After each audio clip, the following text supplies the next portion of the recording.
Bak kanıgı bilengen Cıngmama degan dersin abdurri kimi? Kaçan, qayar tug'ilgani mı?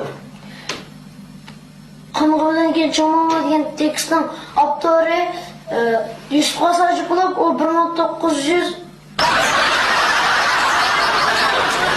Rüşvaş. Yusuf Qasajib mı? Yusuf Qasajib mı devir Cıngmama'nı iş kıldı? Hicilolmaydık ya. 1900 dep tursek, yapmamızdan tug'ilgan kuni onu depti. Yusuf, sendeki o'quvchi bo'lib qolg'achi. Yani 3 savol qoldi emassan dey. Bak 3 savolni o'tasan, o'tamasan, rasmiy qolasan sinfda. Tushundingmi? Tushundim. Diqqat qilib qolinglar. İgili diken almış yakları, meviz qancha o'xshagan siri.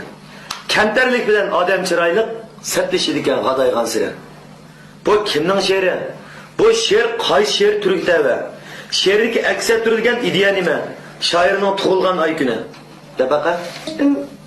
Bu tekstning avtori Umar Jalil bo'lib, bu Umar Jalilning naqsh she'r turi kirdi.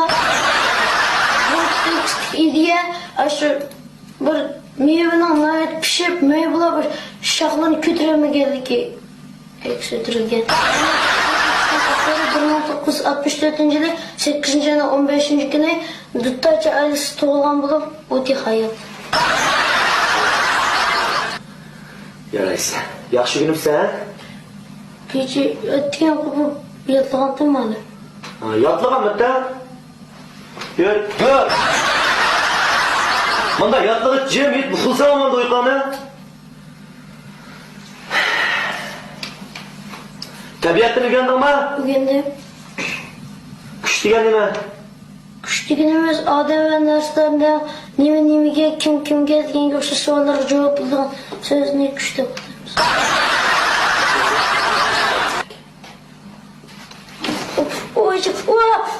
Ağrıdı mı?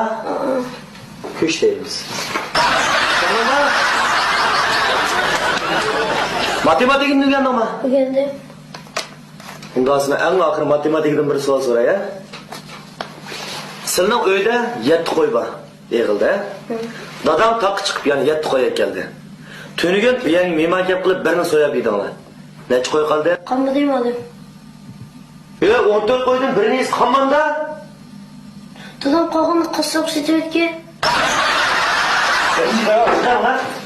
Dadamı başlar bilemeyken. Men qassobni boshlab bilamdim. 快手，拥抱每一种生活。